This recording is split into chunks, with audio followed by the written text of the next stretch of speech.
Welcome back to 3MFAers. My name's Caleb John Cushing. Hello, I'm here with Brandon and Josh. How are you guys? Doing good. I'm good.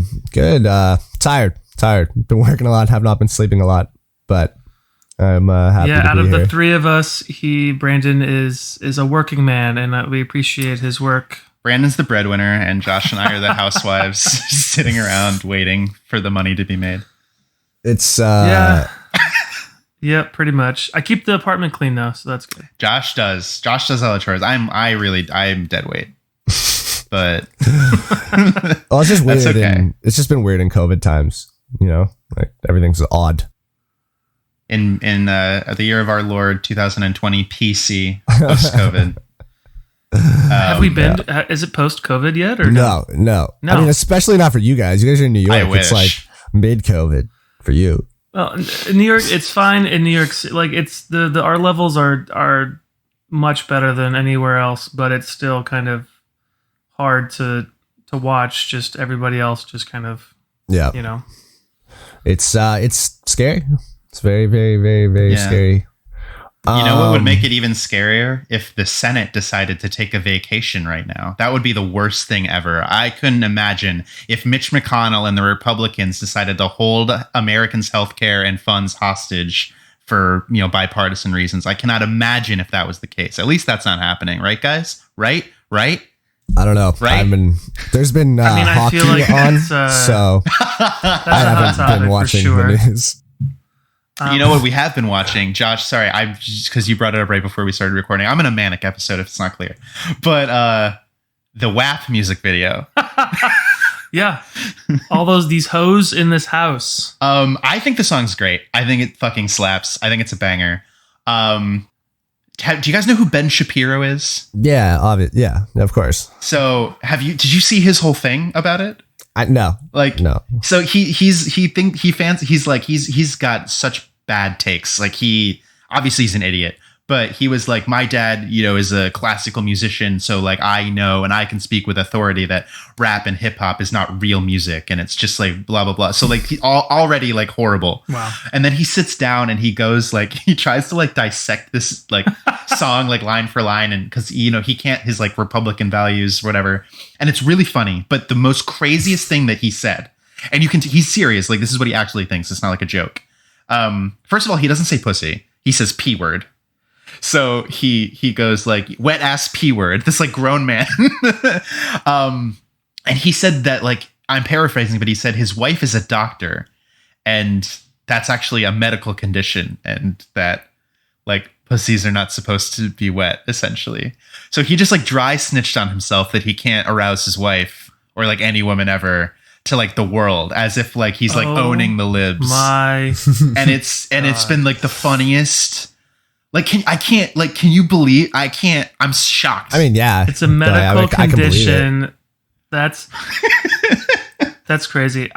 So I watched the video for the first time yesterday because I don't know how it got popped up, but is there something between Lizzo and them or anything like that? Because I feel like this would be a perfect video to have like Lizzo featuring in.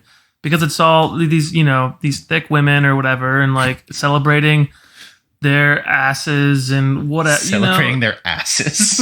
I think it's more about like embracing female sexuality in general. Yeah, okay, but both point of views are good. The thickness. I don't know. But I feel it's COVID, baby. Maybe she didn't want to get sick. Maybe, I don't know. I just think it was fun. I laughed, and then all of a sudden, Kylie Jenner is in it. Kylie Jenner. I wasn't James Corden in it for a second. I don't know. That was. It would have been real quick because yeah. But there's like tigers and leopards and leopards and Cordons. Oh my. I don't know. I think it's fun. I think it's fun. I think it's great. A cute beat. Like it's a really cute beat, and it's like, crazy to watch like people like lose their fucking minds on Twitter, being like, "Oh, this is disgusting. Oh, this is like, you're setting a bad example." It's like, God, like what the fuck? Like, I just feel like this is the same conversation that happens every week with like any new music video that comes out.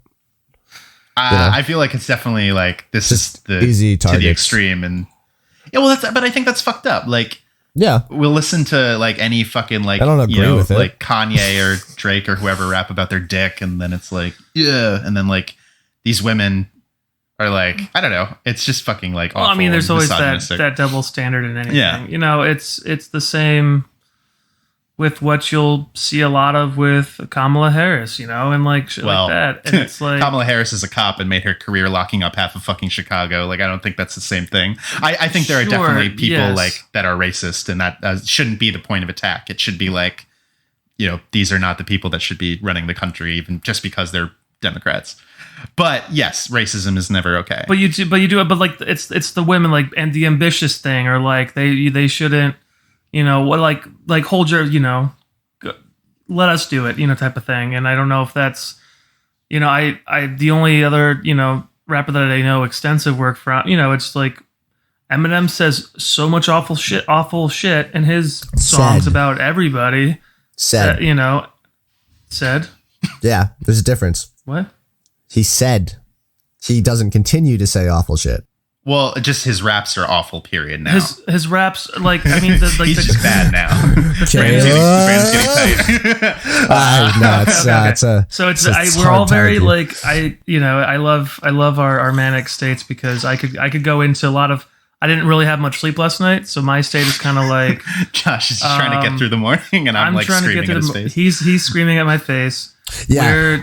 I'm Because gonna- I can easily I'm on that line where like if we talk anything about like politically or Republicans or the fact Yeah. that we can't support anybody because nobody can change in 9 years or No, 11 years. Josh. I'm really going to quickly, move that's us not what I'm away saying. from That's not what I'm this saying. But like- conversation. but like in the- a No, I minute. think it's important. But the I think it's tone, important. I So know, wanna- no, but Caleb's tone when it, like as soon as because I went Kamala Harris, you know, VP pick, which in itself is a great thing in terms of just the. Well, it is and it isn't, though. What's it representing? Like it's representation. We talk about representation all the time, and like having someone like her, where people can look and be like, oh, look at like this is, and like maybe yes, she's done some shit, but it's like the idea that, and it's crossed both spectrums of like somebody does something this way back in 2009, 11, whatever. But they can't evolve and change and work through it and grow as a human being. But that's not what I'm in saying. 2020. It's the same reason why Republicans still bring up Hillary Clinton didn't Josh, like I hear you, but gay that's not what I'm marriage saying. back in 1980. I hear you, but that's not what I'm 1990, saying. What I'm saying is that it's like, I think you have to do both. I'm voting Democrat because it's more important to Right. fucking fix everything to get Trump out of and office. everybody should. But I think you have to, in the same breath, you have to be able to say Biden did fucking awful things to this country and created awful infrastructure and awful bills. Kamala Harris did awful things. You have to hold them accountable. It's not like Trump was bad, like, and if you criticize the Democrats, you're pro-Trump. You have to be able to, like, we're voting for you now. Of course. We're holding you accountable. We're not going to forget, because that's how we make actual change. So that's what I was saying. Yes, so hold them accountable after they fucking win the election. Like that's the thing is like when they're in office, yeah, fucking read them the you know their rights and like do these like investigations. I don't think it doesn't lend ourselves as a community and as like a country to 2 days after she's picked because you know it was an easy process. She was already vetted when she was running for office or whatever as a presidential candidate. You know, but like last night already the birther claims are coming out of Trump's fucking mouth that she's not even American. And it's like, it's this horseshit. But that's different than what I'm talking about. That's racism. That's different than what I'm talking about. But then, so going back to your point, it's this idea that like we still have to now we have to pick apart. And I guess it's because my feed is, I have a lot of mix of things. I'll have a little percentage of like, you know, the Republican side of my family. I'll have the liberal side of my friends. So like then I'll have the Democratic sides and like whatever. And I'm just kind of like, reading all these things, and the fact that 2 days after she gets nominated, I'm already just people are still just like, you know, I'm voting others or I'm voting whatever, and just holding this straight like, you know, I'm standing in my convictions no matter what, and it's like time and place, bro. Like in January 21st, when we're signing those people into office, we can finally breathe a little bit and you know and deal with it. Then we can be like, hey, remember that time? Hey, remember that time? How are you going to change? You know, how are you going to change with this? And I'm sure in the debates they're going to be, you know, bringing that up against her and like a Biden and things like that. But then, but it's probably not because it's all just going to be fucking overcome with the fucking bullshit that Trump's doing and the fucking it makes me infuriated. And like, and I get it, Caleb. I totally get it. Like she was not like the most perfect. She was not the perfect candidate in a lot of people's eyes, but human beings aren't perfect. I don't think in politics now currently you're never going to find somebody who checks off every single one of the boxes who has a clean record ever. Which is exactly what I'm trying to say, is it's important to say them in the same breath. The reason that it's important is when you have conversations with the people that are like, they did this thing, so I'm not voting for them. You have to acknowledge to those people that we need for the votes to win the election. You have to be like, yes, I agree. They're terrible fucking people. And we need to acknowledge that and make sure that everybody knows. But also, you still have to vote for them. Because once people have those two things as one, once that's the reality, then we can start to dismantle the two-party system and we can start to dismantle all of the problems. And Brandon, I know, I'm sorry you're Canadian and this is like frustrating for you, but like I also think it's important to talk about. Yeah, I'm sorry, Brandon. Like he asked how we were doing, and this has like literally been my like last couple. Because it's life. It's life. Fucking it's life right now. Like it's everything. Like you right can't now. turn away from it. And it's like this is important because it's in fucking 3 months. Yeah, no, I mean, look, I'm not gonna lie, I hate this, and I don't think this is what our podcast is about, but I understand it's important, so that's why I've shut up for 10 minutes and let it run. Because I do understand that it's important. I'm done. And it's like well, it hasn't been 10 minutes, but okay. It's a good conversation that you guys are having, you know. Caleb and I can start our own podcast on just. It's no, I mean, in a very what's serious wrong way. with Like our American world. it's important, and I agree with that. That's why I've shut up, because you guys both know that that's probably the longest I've ever gone in any conversation we've ever had without interjecting. So, no, I think there's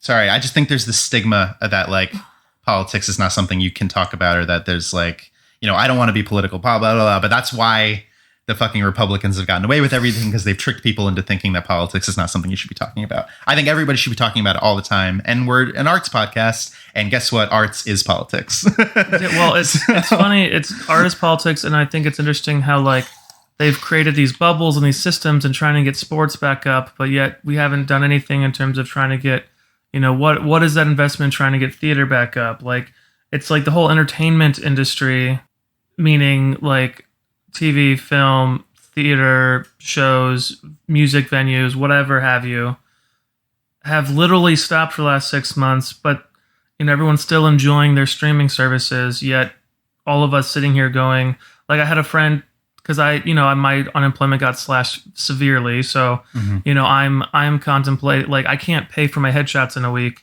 like I thought I would, because I thought, you know, some sort of, you know, human experience and empathy would have arisen in our politics. Again, this is kind of it all.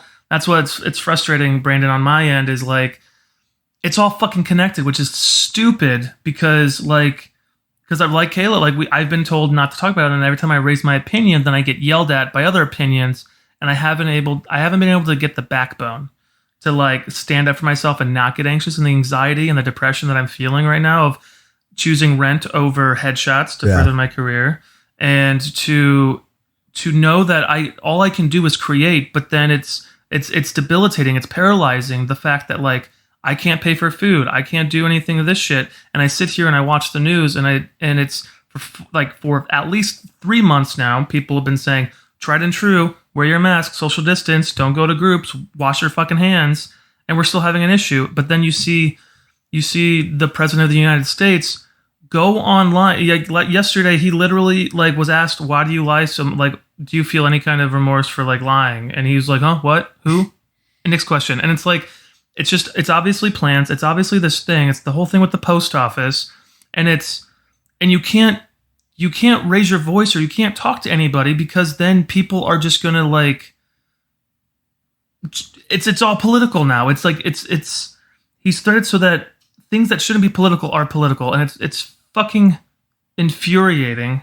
And I am having to be told, Josh, maybe you should just go get a job, by a really dear friend of mine, and who I respect. And it's like, yes, I probably should, because I have no idea when this next stimulus bill is going to be passed. I don't know what's going to be happening. The bars probably not going to be open because, you know, AOC, I was telling Caleb, like, she asked Cuomo, she's like, so how were schools able to reopen, but indoor bar dining and bars aren't able to open? You know, like, it's this thing where I feel like I'm just kind of stuck in this thing that's just being forgotten about.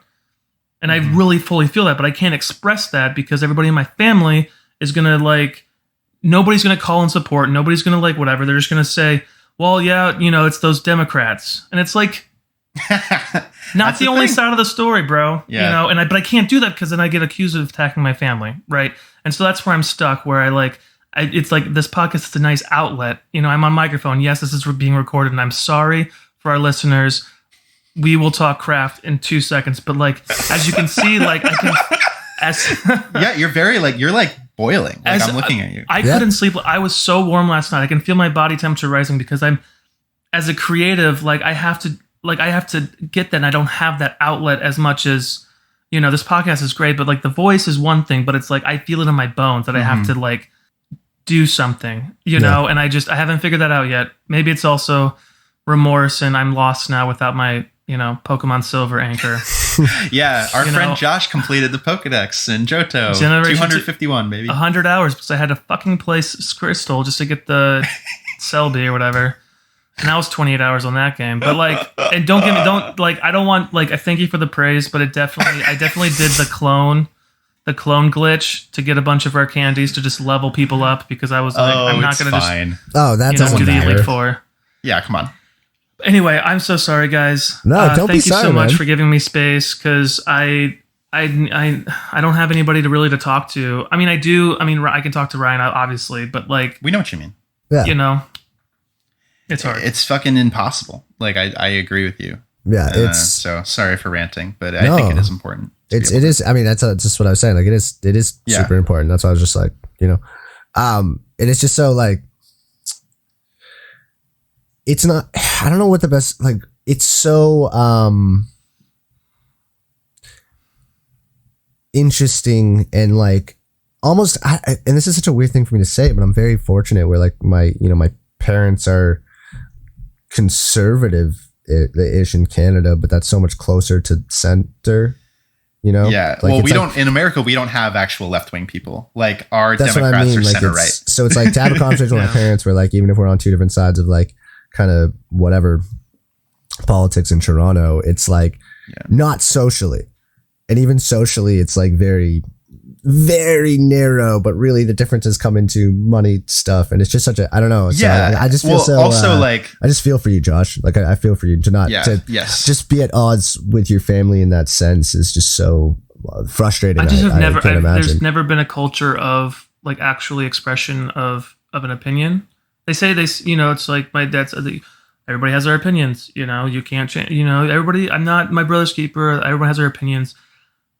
But then like here, actually listen to my opinion and like maybe at one point consider it, saying, hey, maybe I'm in a different generation than you, and maybe I'm seeing the world through a lens that's maybe a little bit more complex than your vision of the world is, and maybe just maybe I've read enough or experienced enough to be like, well, no, this isn't okay, and this is why, and I should be able to express that without being talks down to. Absolutely, of course. You know, yeah, absolutely. 100%.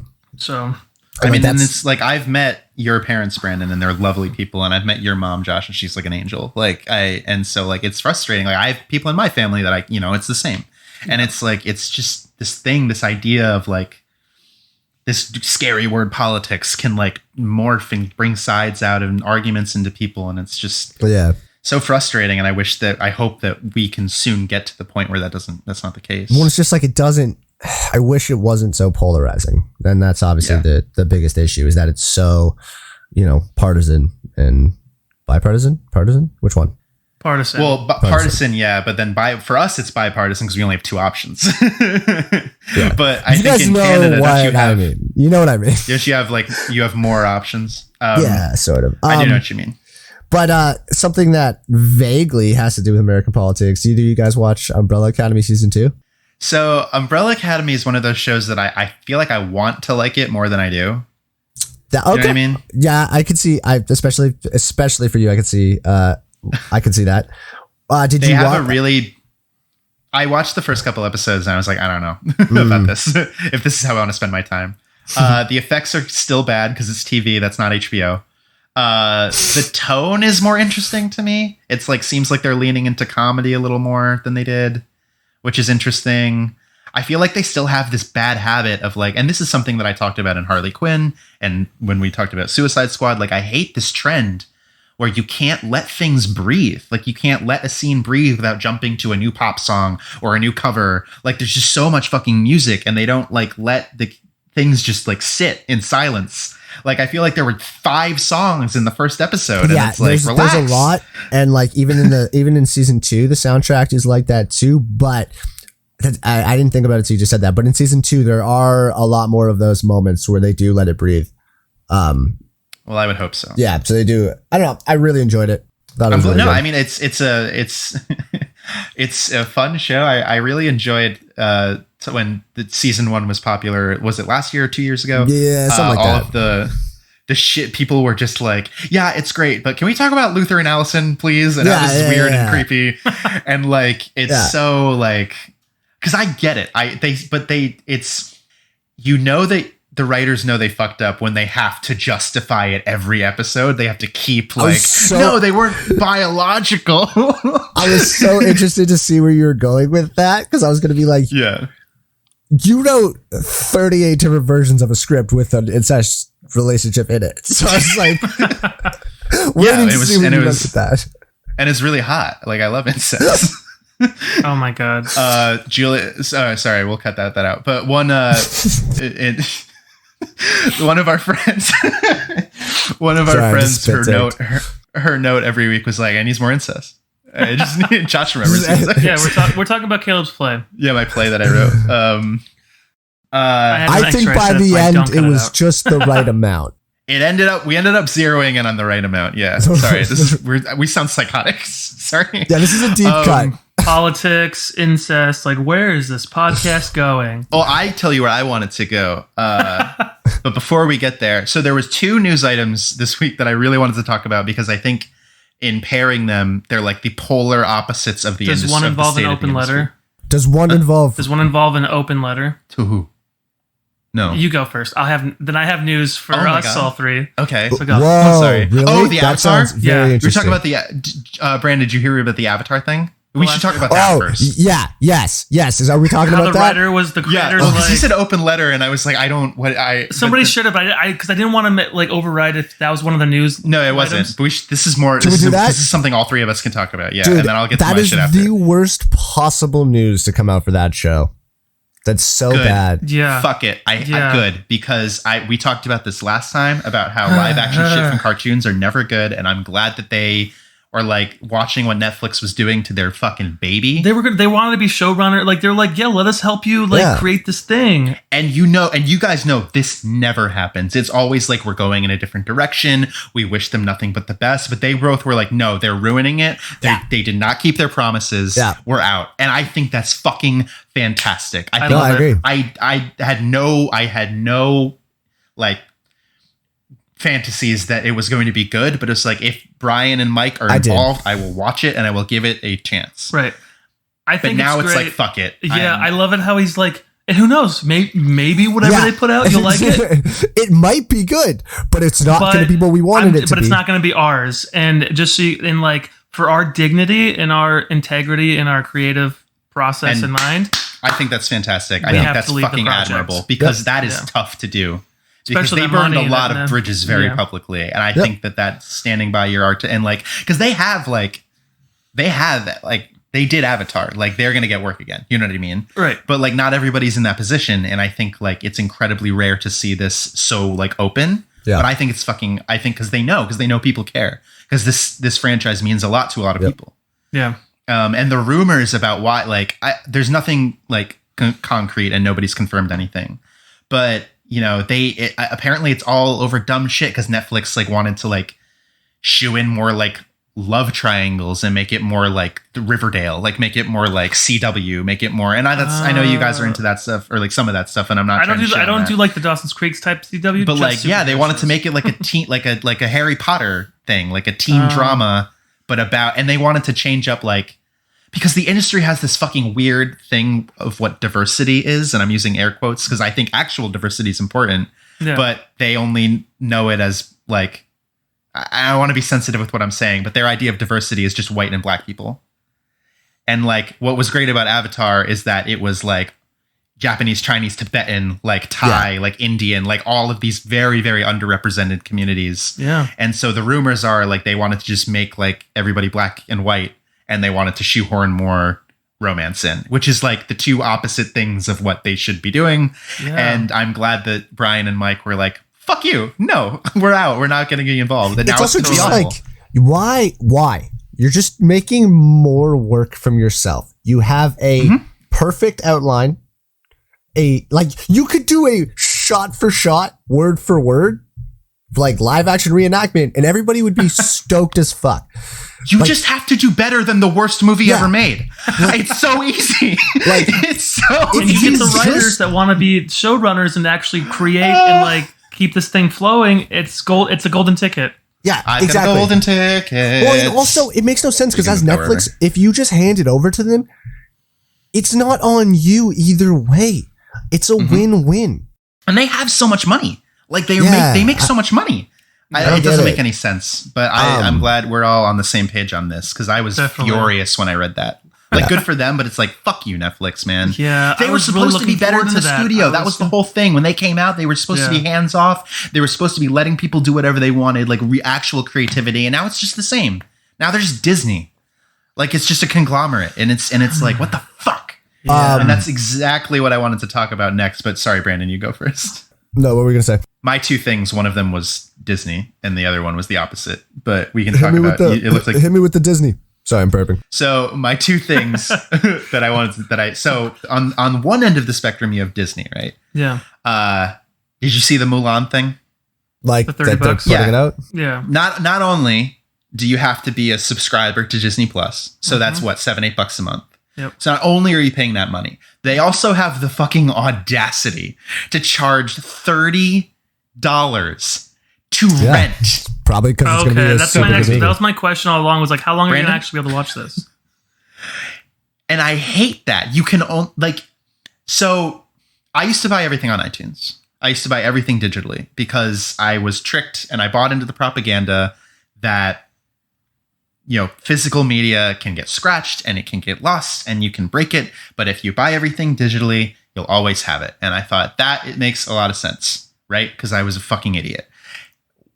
When I got to grad school, something happened. I don't know what happened with my iTunes account, but something happened and I lost everything. All of that money that I had spent collecting TV shows and film, it was gone. Music videos, gone. And there was no way for me to get it back. So then I hard pivoted and now I collect Criterion Blu-rays and like physical media all the way. Because as long as you're not dumb and you take care of it, it's going to last a long time. But Disney's setting this precedent of like, as long as you stay a loyal fucking consumer and like subscribe to our shit, then we'll let you keep this $30 purchase. Yeah. I think that's such a bad precedent to set. And I feel like it is, but as a business model, it's genius. But do you not think that there's room to like... Yeah, for sure. I wish it wasn't that way. And I wish it was like Disney being like, hey, we're going to put it out like normal people and it's going to be $5.99 to rent for 24 hours, or you can buy it for $12.99. But they have a monopoly on their shit. That you're renting. Yeah, but that's a problem is what I was saying. Like, that's not good. Like, it's not like, but that's the business. I'm like, no, but we have to change the business. Like, I feel like if enough people don't buy it, then maybe like if we can send a message like this is a bad thing that we don't want. Okay, but the problem is you're right, Brandon, people will buy it. But to play devil's advocate, right? Because and I 100% agree with what you're saying. What they're doing is ridiculous. The subscribe, you know what I mean? You're collecting money from people and whatever. The other side of that though is you're collecting money that should go back to the arts and artists. In that there's people on Mulan, I'm sure, that are getting paid out or that were supposed to get paid out based on the box office. That's not happening now. And I'm sure there are people, you know what I mean? I'm sure there's a shit ton of people attached to that project that their future money is based on how it does. So you got to remember that it's also trying to fund the things that we're always talking about funding. And just because it's a billion company based on that, doesn't mean that they don't need to make their money back on something like that to continue paying people. And especially, obviously it's a hugely diverse cast. I mean, I don't think there's any like white people in it, and there probably shouldn't be, but, so that the numbers that are going to be attached to Mulan are important after, is what I'm saying, right? It's very easy to be like, I hear what you're saying. Yeah. So I also feel like you can do that without charging more than what a DVD or a Blu-ray disc would. Gouging the fuck out of people. Yeah, totally. I mean, you could do it at like, even if you want to do it $10 a rental or like 15 to like rent for a month or something. You know what I mean? Like enough people are subscribed. Like, well, how many subscribers does Disney Plus have? Like, They hit their 5-year projections in 8 months. Like they're fine. Yeah. Like, but my issue, Brandon, I totally hear what you're saying, and you make a good point. And yes, not everything's black and white. It's more complicated. But also, Mulan already exists and it's fine. Like it's the same thing. Like, yes, like it is great that we're seeing Asian faces on screen, but it's a Chinese production and China is like fucking up the arts scene all over the world with censorship and like restrictions, and there's involved in one of the worst humanitarian crises currently happening with Hong Kong. Like everything is like, it is Disney and it is just for money, and there's no artistic like truth in it. And that's, I think, also what makes it frustrating. If that money was going to independent creators that needed it, I would have much less of an issue. I agree that like price gouging is never okay, but if it was at least going somewhere where I could be like, at least this money is going to something important, then I could like understand what you're saying a little more. I think the idea of what you're saying is right. But in this particular case, I'm like, no, I don't want to spend $30 on this probably shitty movie. Okay. And again, I completely agree with what you guys are saying. I was just playing devil's advocate. But the other side of it is, and I guess this is a better point for Netflix, but for example, there was a huge rush in Toronto, and I assume the rest of Canada, I don't know I can't remember what the rules were, but Netflix, who's opened, major studios just outside of Toronto or in Toronto, I can't remember, but they put out a thing just before the beginning of August asking for open submissions for TV projects and movies from Canadian independent artists. And so almost everyone I know put in something. Now the clauses in the contracts were very hefty, and is definitely Netflix saving their own ass so they don't get sued, which is great. But people have to make a choice. But what I'm saying is that's Netflix actively reaching out and doing exactly what we're talking about. They're actively funding independent artists and trying to, lift people up, which is fantastic to see. So there is that happening. Which is exactly, and I'm glad, I didn't know that, and I'm glad that's happening. But that is a perfect segue into the other thing I wanted to talk about, and then we'll get to the movie, I promise. I'm sorry. There's just so much that I'm passionate about happened this week. I've talked about A24, right? You guys know A24? Yeah. I don't know if you saw, and remember when I was talking about YouTube and how it used to be this fucking avenue for independent animators especially, but independent creators to just put shit out there and like get an audience and just create. All right, I think I know where you're going with this.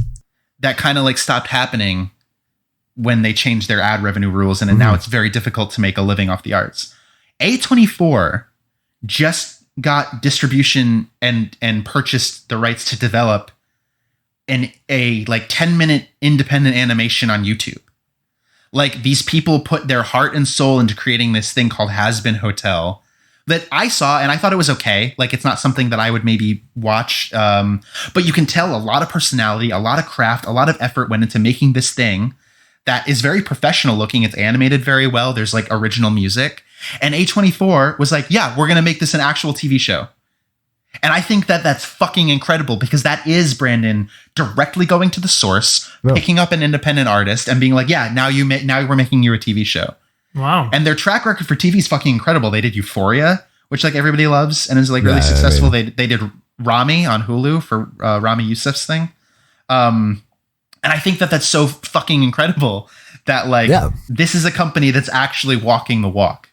You know what I mean? Yeah, and I guess exactly to that point is what I'm saying is, and I guess it's probably not that well known, but seemingly that's what Netflix is doing right now as well. Also, to be fair, there's Canadian content laws. So Netflix has to produce a certain amount of Canadian content, which is what is also happening. Then there you go. Is that like how do you mean? What do you mean has to, like, to operate as a business in the country? I believe so. So, like, for example, like if you're an American network, or I think any network or radio station, any kind of media, they have to play a certain amount of what's considered Canadian content. So, like, that's why on the radio here you hear so much Drake and Justin Bieber, The Weeknd. I mean, it's a little less obvious now because all those guys are on the top of the charts. But yeah. It's like 20-something% of Carly Rae Jepsen, Carly Bae Jepsen. Love me some Carly Rae. Ray. She's great. Well, Josh is just like, I hate my life. The guy who directed, I believe he directed her the Call Me Maybe video. Ben Knechtel is like a fantastic director in Toronto, like music video director. I've worked with a bunch, and he's so young for him to have directed that music video. When I found that out, I was like, no fucking way. That video is awesome. I mean, it's a classic, memes for years. So good. So good. Speaking of Canadian shit, have you watched Nirvana the band, the show yet, Brandon? No, I haven't. Get on it. All over the place way back. You gotta get on it. I'm telling you. I think when you were here, there was posters all over the place for it. Yeah, they used to be on the subway. But I'm telling you, it's like perfect. So the movie, unless there was anything else, I was just gonna say real quick. I request. No. We'll definitely. This is just real quick. I did already tell Caleb, Brandon, but watch if you can the movie 3 Iron. It's a Korean movie. This is not for the podcast or anything like that. Just like on your own. It's like an hour and a half. There's a lot of parasite type of stuff going on, but like I'll just say the 2 lead characters never speak. And it's so interesting. Okay. So I would love to hear your guys' opinion. It's not like a quote unquote silent movie. No, all the other characters, all the other people in the movie talk. But it's just the leads. But the lead too. That is very interesting. And so it's very interesting. I would like to know you guys' opinions next week. I hate to put 2 movies onto you because I already have one for the podcast. But I would love to we can even text about it. So that's all. Yeah, because I'll definitely forget the name. So definitely it's on in America. It's on Amazon Prime. I saw. It's on Amazon Prime in America. Ryan has the number 3, right? It's the number 3. It's Iron. It's like the golf club. Yeah. We'll just put it on text so we can find it easy, because I always end up having to go, by the way, and just because we're doing this right now, we have to, if it's okay, we have to start putting down on text what movie we're doing next, because I always have to go back and listen to the end of the last podcast to figure it out, because I don't want to text you guys and be like, get all of our listening. What fucking movie are we doing? Because I always forget.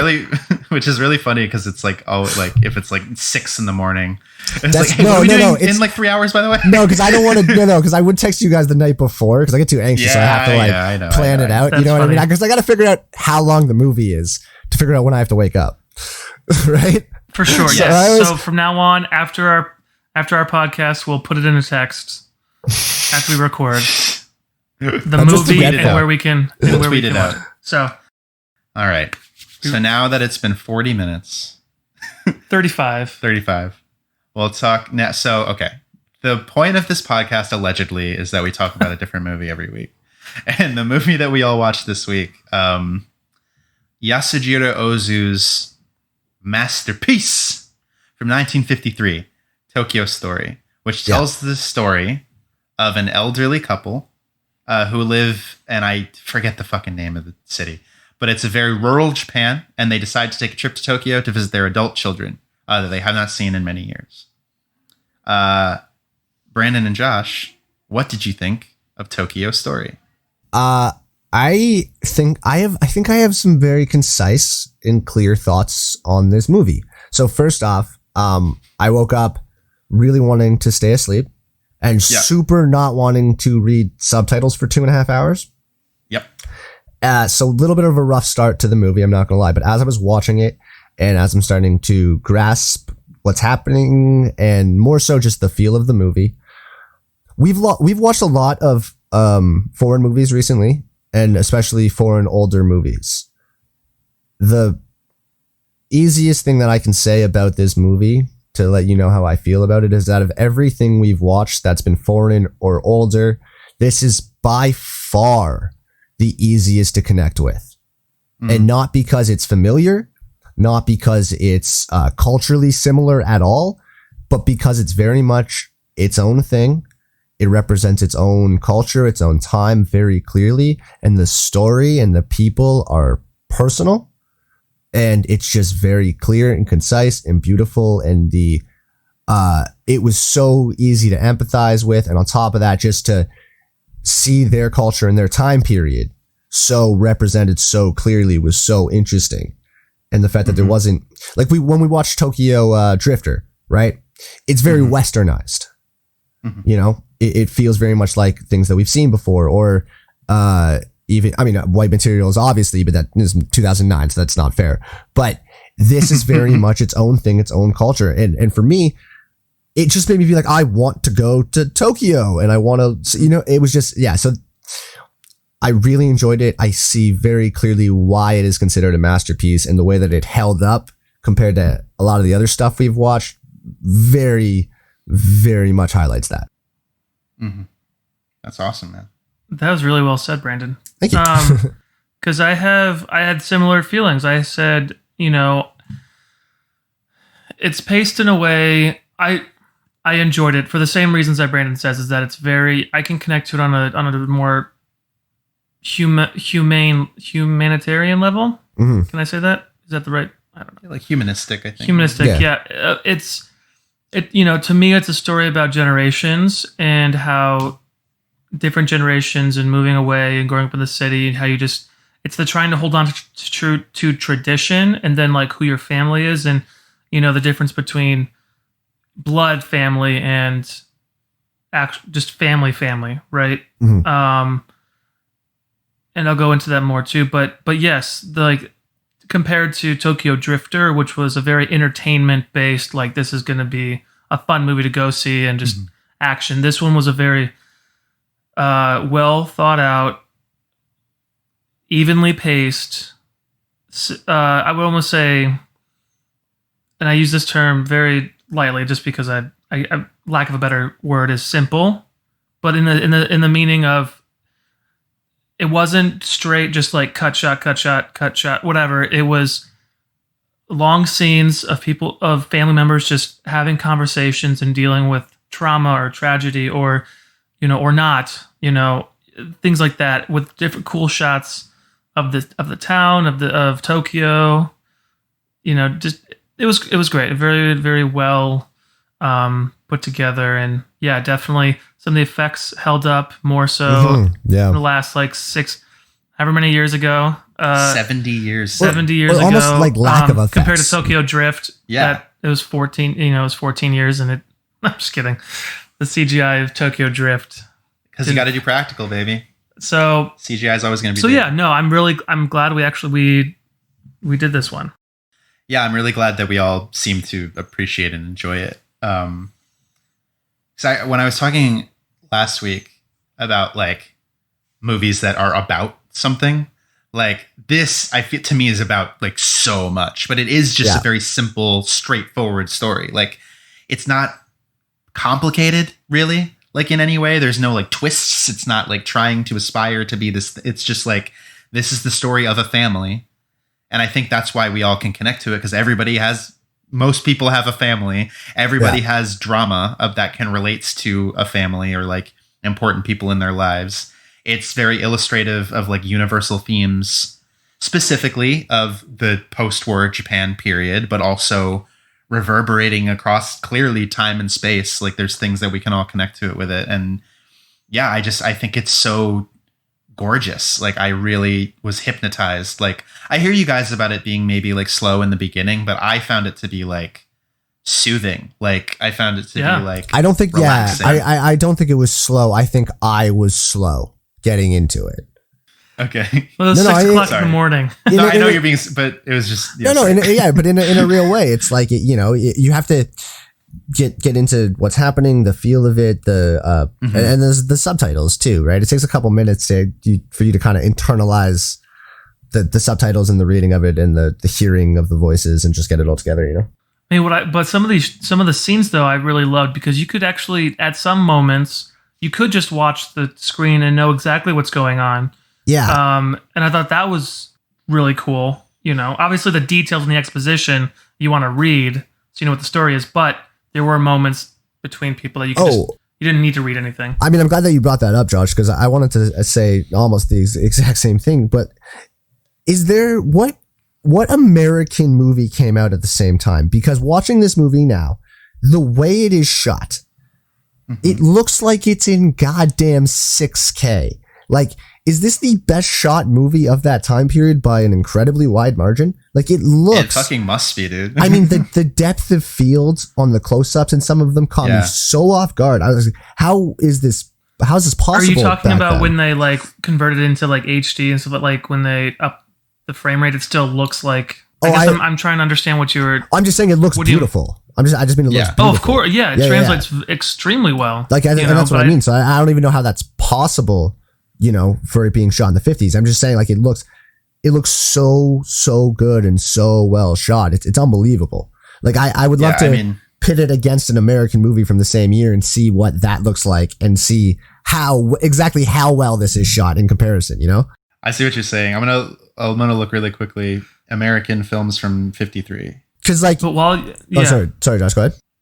No, I was gonna say while Caleb's looking for that, the way it's so interesting because a lot of movies sometimes it's hard to, because we're in the digital age, right? So everything is 4K or IMAX or whatever, and the resolution count is extremely high. You know, it's like we're getting closer and closer. We will never get to the point of actual optic, you know, how the human eye actually perceives things. Not with that attitude. No, the problem is we're going past it.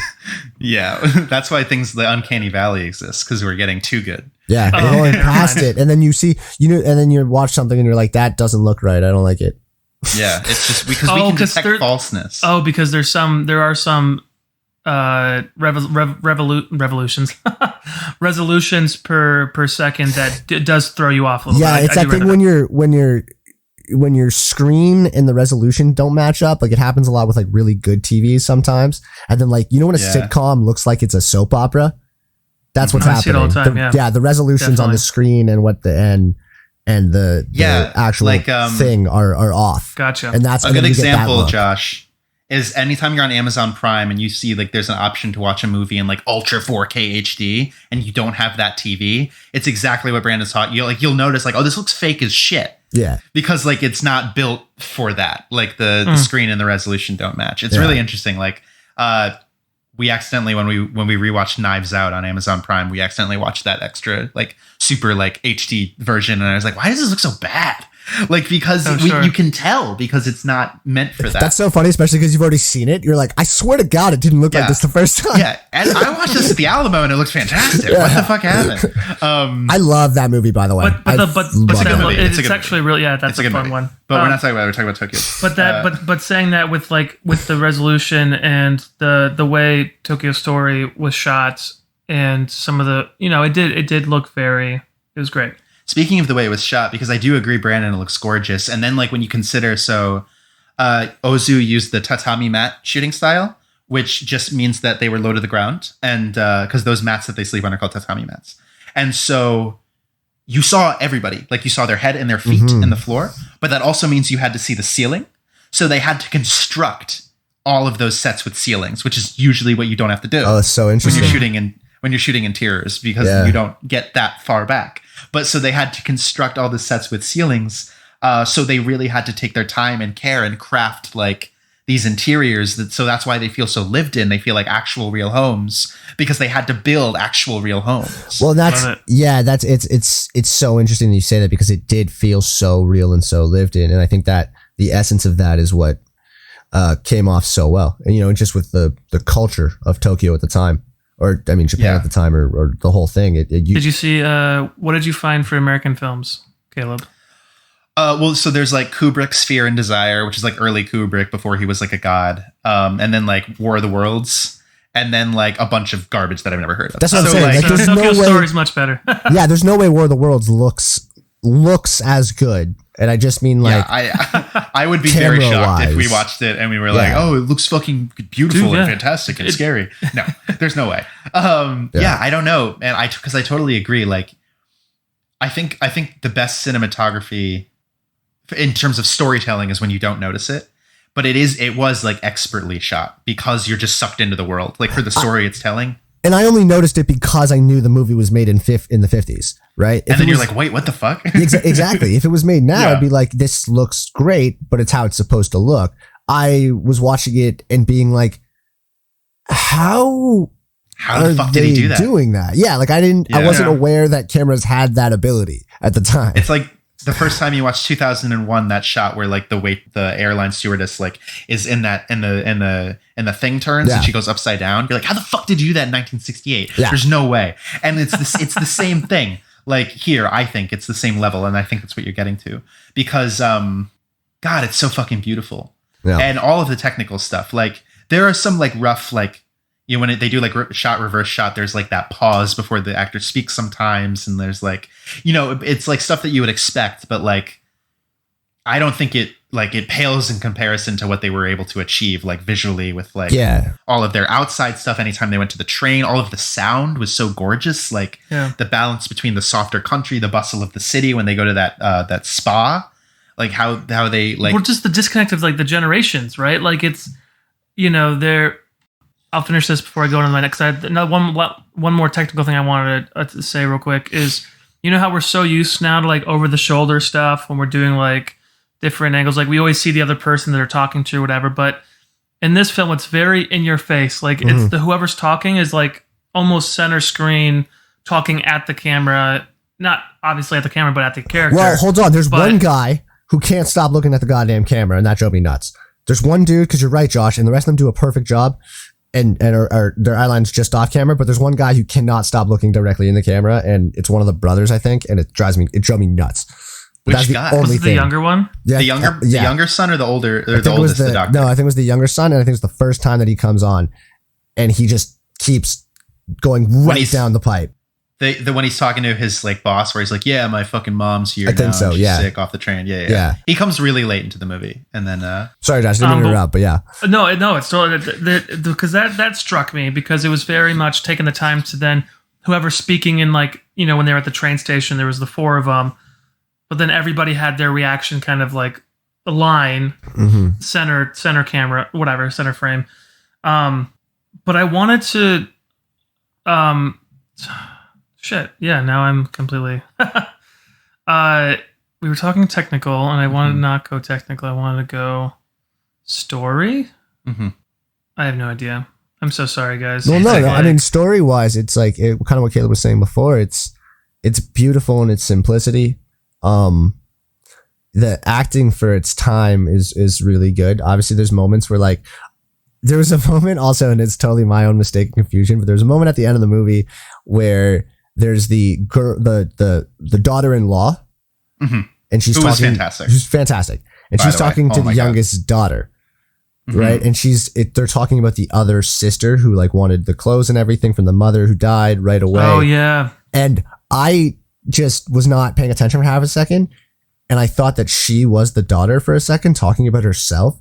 And it totally changed the movie for a minute because she sounded like a total psychopath. And then I realized what was happening. Well, that was a little confusing for me. There was that relationship, the grandparents when they're at their house about to leave for Tokyo. There is a young girl who's with them. Is that another granddaughter, or is that the youngest daughter? So yeah, so they had 5 children. One of them is dead or presumed dead. They talk about him. He died in World War II. The middle son is missing in action, and they assume that he's dead. They had the oldest son, who's the doctor. Yep. They had the oldest daughter, who's a hairstylist. Salon person. Yeah. Those two have like a lot to do together. They're an interesting parallel of characters. And then there was the middle son who's gone. There was the youngest son, who we don't meet until very late into the film. Who I think Brandon was talking about. He shows up and he's like, "Yeah, my fucking parents." But he's talked about because he's like that son who just, you know, you try and get him to come to the train station to pick you up, whatever, and he never really shows, or he's late, or whatever. He just doesn't have. I mean, he doesn't make it in time to see his mom before she dies. Which, like, we're gonna get there, because wow. And then there's the youngest daughter who still lives with them. Gotcha. Okay. Cool. Which is kind of a perfect segue into what I wanted to talk about because. This idea of family is very different than I think what we're used to here, because this American concept of single family households like was kind of invented in the 50s, like Yeah. where it's like you get married Like and you start your nuclear own family, family, because it's you know, very like yeah. post World War II, like as a society we had to like jumpstart the economy again, and we had to get consumerism really going, and so they pushed, like culture pushed and evolved to like create like, no, you have to start your own family and move into your own house and do that. That's not really how it is kind of anywhere else in the world. Like obviously now as like the world becomes globalized and more modern, it's starting to become more common, but like all over Europe and South America, especially in Asia, it's very uncommon to sort of like not live with your or close to your grandparents, or to like your parent, like, you know what I mean, or your parents, your extended family, and have that all. Which is why it's not so strange that the youngest daughter, she's unmarried, so she's still living with her parents, even though she has a job. And like, the parents sort of go from house to house. It's like a very normal thing. But they are sort of watching it change. Like Japan is becoming modernized. Like the families are doing their own things. Like they're all married. Like their children are growing up, and it's such like a, you never see these moments of like strong, like what we would call like acting like emotions. You know what I mean? Like nobody's like really bursting into tears, nobody's screaming at each other, but you can see that the two main characters, the grandparents, the older people, are so like, they're in so much pain of like watching their children and their drift away, and then time is escaping from them, and they go, and these parents, their children are trying to live their own lives, but they're trying to be like, oh, we have to take care of mom and dad, but like we have all this stuff, I can't pay attention to you, I'm sorry. They try to send them off to a spa, and it's so quiet and subtle. But I feel like I couldn't sit through it in one go. Like I had to stop watching like halfway through because I was so overcome with like, Oh wow. the emotion I felt. And it's not in your face. And I don't know. I don't know if you guys agree, or if I'm even making sense. No, But, you are. And it was definitely like exactly like you said it. It's not in your face at all, but it's it's almost more in the dialogue at times. Like when she's at the stepdaughter's house and she keeps apologizing for being a burden. And the stepdaughter's genuinely trying to be like, you're not a burden. The daughter-in-law. The daughter-in-law. Yeah. No, I just want to make, yeah. Yeah. And just, it's those moments, or the moment with the grandfather with his friends drinking, Oh my God. Yeah. the moments where you're getting all of their real raw emotions, but through a way that I guess we don't see very often anymore, because as actors, we're supposed to be trained to be able to put that out there without the dialogue, but it was in the dialogue for this, and not just like, here it is, but in a nice subtle way. Well, yeah, because they don't, from this movie in the 1950s, I didn't see, with a few exceptions when it really got deep, very much like emoting, right? There wasn't much like, I'm making my face look like I'm upset or whatever. It was just people in this family just dealing with those circumstances. And what that led to was one of the most profound moments in my viewing of the movie was when, on separate occasions, the mother or the grandmother and the grandfather told their daughter-in-law that they would be happy for her to move on. Yeah. From their son, her husband, who has been missing. And, even though, she'll say, oh, she was the best smizer. I will tell you, she loves to smize. I was like, look at her. Look at those masks that they're putting on. Like, she's saying, oh, everything's fine. I'm okay. And she's hurting inside. But that was really profound when they were like, no, we love you. We want you to be happy. You've been so good to us. Even though our kids just want us to throw us into a spa, you took us around. You fed us. You let us stay with you.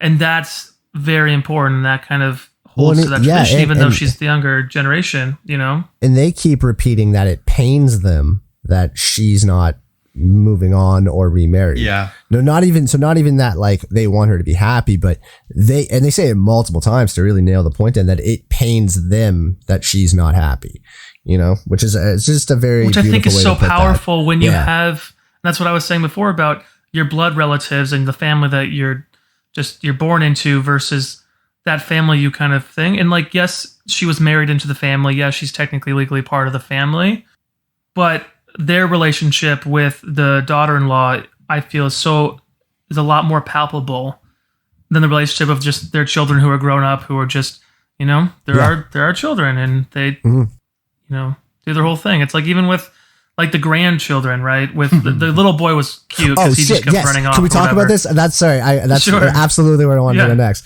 I loved them. That's what got me into the movie.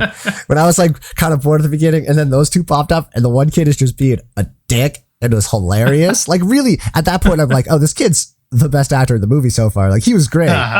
He was emotive. He was fantastic.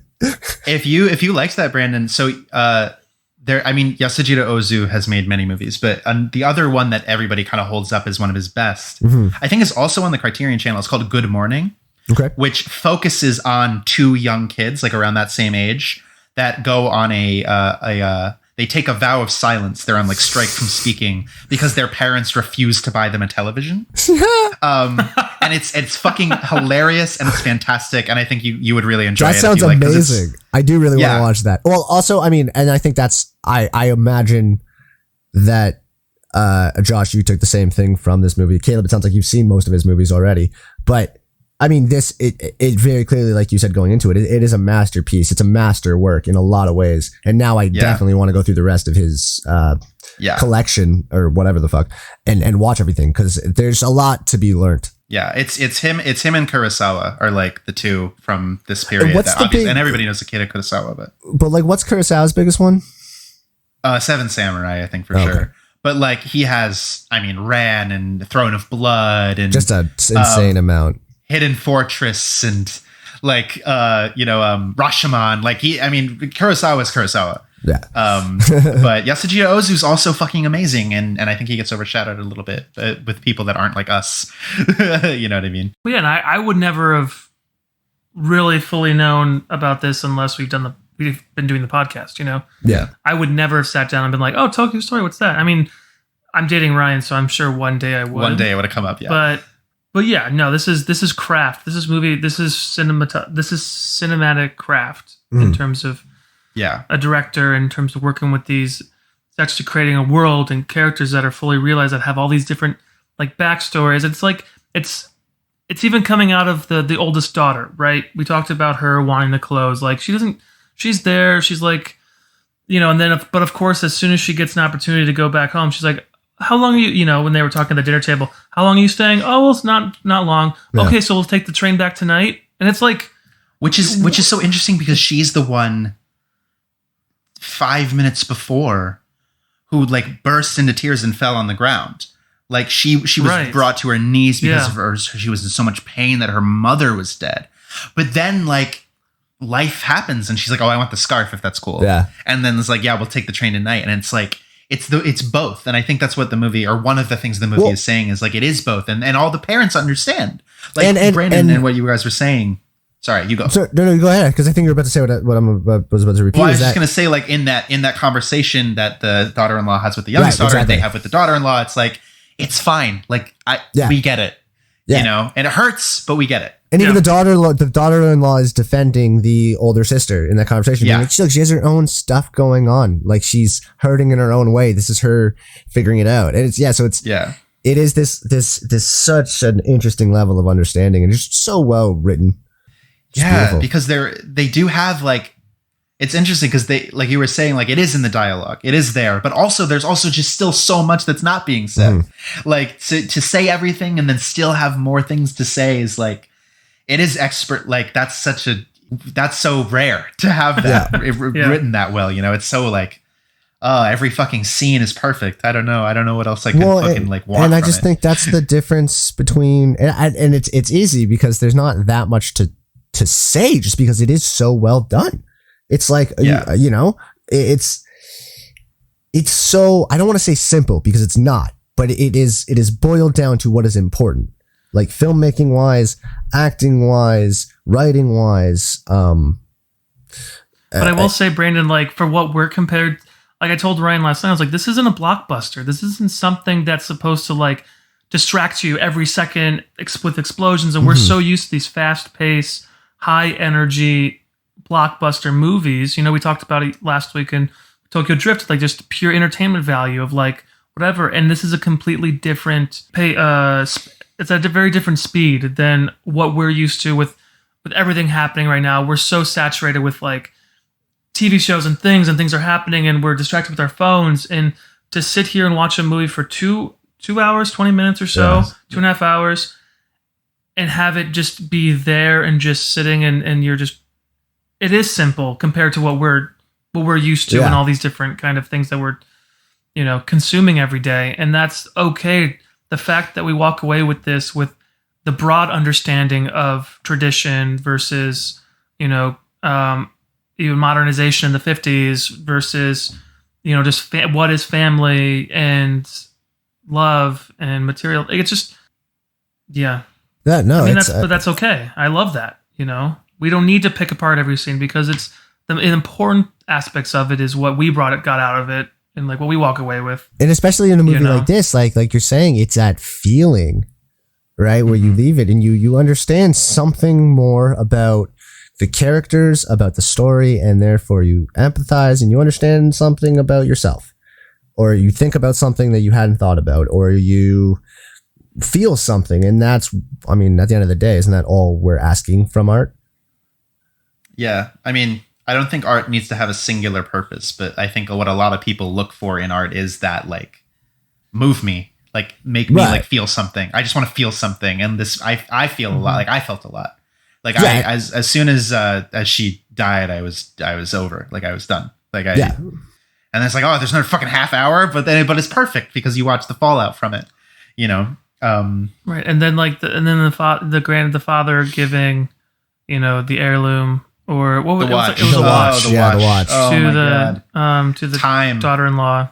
Time, man. And because he knows, because he's like, now this is the rest of my life is I'm alone. And I, you know what I mean? And it's so, and then he's like, and then, it's just, oh my God. But can we talk about the woman that walks past the window twice at the beginning of the movie and at the end, and she's like, you're going to be very lonely. All right. Well, see. All right, bye. He's like, thanks so much. One of the most beautiful shots that I walked away with was when they were sitting on the water wall, I would say, by the spa. Yeah. And they were getting up to leave, and she and the grandmother took a little bit of time to like get up, and I just felt like just that moment of like, are you okay, honey, or what, and then just that slow, just the mortality of knowing that your time's up, and that it's the last time you're going to be able to see your kids.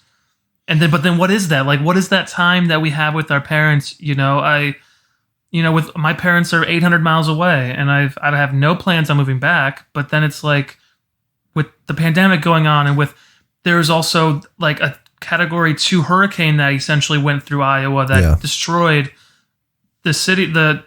Not destroyed, but heavily damaged the town that I grew up in. My parents, they were very, very fortunate that they didn't have a tree, but the next door neighbor, the tree went through their house.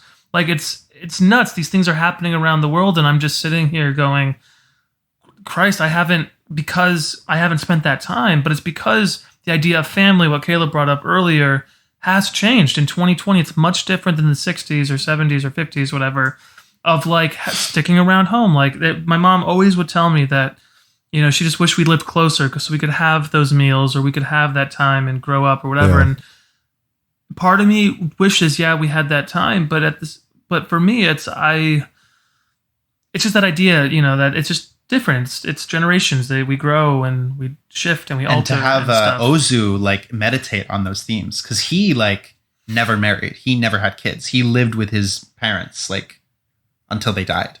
Wow. And so this is him kind of like struggling with that, I think, like being a dutiful son, watching the world modernize around you. I mean, a big plot point in this movie is that they're so fucking far away. It takes over a day to just get to them and from where they are in Tokyo. But now 70 years later, you can take the bullet train and get from those points in 4 hours. Like, and it's just so like, how the world changes. And I think it's incredibly powerful. And I don't know what else I could even. No. And like you said, incredibly relevant. Yeah. I don't think never goes away. I think it'd be an eternally relevant movie. Like we're gonna feel this way when our kids live on Mars. Sure. I wish you guys could just come down to Earth more often, or go to school up on the moon. or go to school on the moon. Okay. We'll call it. I'm not going to send my kids to school on the moon with those elitists. All right. Oh, I can't wait to see that show. But yeah, I mean, they even throw in Ozu even throws in the being proud of your son, right? Like the whole drinking thing we mentioned real quick. They were like, are you proud of your son or whatever? He sees a doctor, but he's only just a town. He's like a neighborhood doctor. He's not even like a big time doctor. And he's like, well, yeah, maybe I say his thing, but he's actually something else. But it's, it's interesting. It's like that old Japan where you have to like bring honor and be a doctor or a lawyer, or these professions that people respect so highly.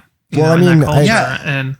That was the most interesting part, in my opinion, as well, was that you have this perspective from this old couple, which is just that alone. That being the perspective of the story is just not something that I'm used to seeing in films. Like, I'm not a big advocate for remaking things, but when watching this, I was like, I would love to see a 2020 version of this just to get the same cultural idea, but also the emotions and ideas of a couple at that age now, as opposed to in the 50s. I would love to see where Noriko, the daughter-in-law, is at that age. Right, exactly. Not even a remake, but like a continuation of the story. And then it's 70 years. I don't know. Because again, it's a timeless story, and the notions behind it are timeless. Yeah, fucking dude, some good shit. Loved it. Thank you. Yeah, that's that good shit that I like. Should we do the? If it's not clear, I think it's a 5 out of 5. Like, all right, he's throwing it down. He threw it down. Is that? That's I don't an official. think anything could be improved upon for my personal experience. Yeah, I'm gonna give it a 4.5. It's just not my number one movie of all time, and that's why I'm reserving a 5 for. I think I haven't given it a 5 yet, right? Yeah, you did. You gave it to Miracle. Did I? Yes. Yeah, the number one movie of all time. Oh shit! All right, well then I got to give this a 5 too. Okay, I'm gonna give this a 5 too. Hey, if I give it a 5 to Miracle, then I've already thrown off everything. Damn it! All right, Miracle's I'm great. giving it. Yeah. Sorry, go ahead. Miracle. Josh. Yeah. No, it's totally cool. Oh god, you guys. Is he gonna do it? I'm gonna give it a 5. Hey, Oppa! Classics. The number one movie on the 3M Affairs podcast. The only time this is gonna probably happen. We all agree. Yeah, we all agree. It's a classic. It's a classic. It's a masterpiece. It's universal. Yeah. It's if you want to watch a movie that just educates you on how to make a movie that is everything that we've discussed, easy to digest, like just the craft. It underline period craft. It treats all of their characters with kindness too. It might even make your eyes water. You make my eyes rain. It's gonna make your eyes water out of your cry holes. Out of your cry holes. Wow, thank you for going on that journey, guys. Yeah, we did it. 5 out of 5s all around. Hell yeah. Joshua Allen Stir. Oh god, he used the full name? I did. You're in trouble. All right, so Brandon, I have one question for you. Do you have Hoopla? I don't even know what that is. That a thing? Apparently it's a streaming thing in Canada. Hoopla? Hoopla. I don't know what that is. I disagree. Okay, great. You disagree that it exists? So then I'm not going to request. So no. Request whatever. Josh, I'll find it. I'll find it. He's resourceful. That's very fine. resourceful. But like, no, the reason I asked because I've been going a bit, between two movies. Oh, okay. Because we didn't really have a theme, so I was going on this list, right? And there's one movie based on the cast and like the cultural relevance of the time of the U.S. movies or whatever.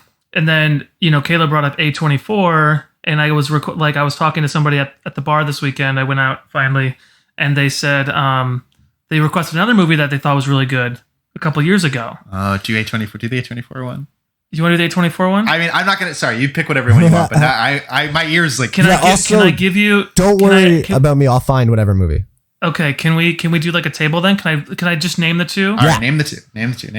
The movie that's like culturally whatever the cast Apocalypse Now. Oh, fuck yeah. I mean, Our boy Marlon Brando, Frank Coppola, 1979, Vietnam, Martin Sheen, everything like that. The other movie is First Reformed. Okay, I would be down for either, but I mean Apocalypse Now. Apocalypse Now. How do we not do Apocalypse Now? I mean, yeah, that's what I was kind of going towards because First Reformed looks very interesting in terms of religion and like faith and things like that, but in terms of just like our boy Marlon Brando, yeah, so fat Marlon Brando. Officially next week, Apocalypse Now, dude. Be That found on is HBO Max in the US. the best pick. Yeah, I've actually never seen it. I know. What? But Oh, amazing. I know. I've never seen it either. I know. This is good. If you guys have time, and this is not necessary because I will rant about this for half an hour next episode if you guys haven't seen it. But if you have time, watch the documentary Heart of Darkness. It's the documentary about the filming of Apocalypse Now, and it's oh sure, okay, cool, I will. Almost better than the actual movie because it's the craziest filming process ever. Should we see the movie first and then the documentary? Yeah. I would assume. Yeah, and again, I think we can make that a goal. If you don't end up watching it, it's fine because I'm stopping myself already from saying all the things that happen. I mean, I'm sure I'm gonna want to after the movie's over. Yeah, so I'll try to portion my time. I mean, just like tiny little tiny tidbits, like Martin Sheen had a heart attack on set. Charlie Sheen. Right. Well, no, that's something that they kind of say. Like they're like people. Marlon Brando came out overweight. Martin Sheen had like a heart attack. The whole thing is, and they still made this movie. Yeah, the sets got destroyed by tsunamis. Emilio Estevez and Charlie Sheen, who were there as children, got sent home because they got super, super sick with diseases of some shit. It's wild. Awesome. It's absolutely wild. Anyways, I cannot wait. Yeah. Thank you so much. I'm very stoked. All right. If it was one of my favorite A24s, I might have pushed it a little harder. But this is it's Apocalypse Now. We have to. Great. Yeah, amazing. It's incredible. Great. I mean, I think that's thanks for fucking listening. Yeah, sorry about the being passionate before, but Yeah, sorry for being passionate. It's good. Let's see. I'm interested to see the differences in responses from our American and Canadian listeners. Yeah. Yeah, there's going to be plenty of people that are like, shut the fuck up. And hopefully some people no, probably not. vibe with it. Have been listening and they know us. So or they now know a little bit more about us. Now you know how I feel about everything. So I guess, you want me to sign off? You want to sign off? Go for it, Josh.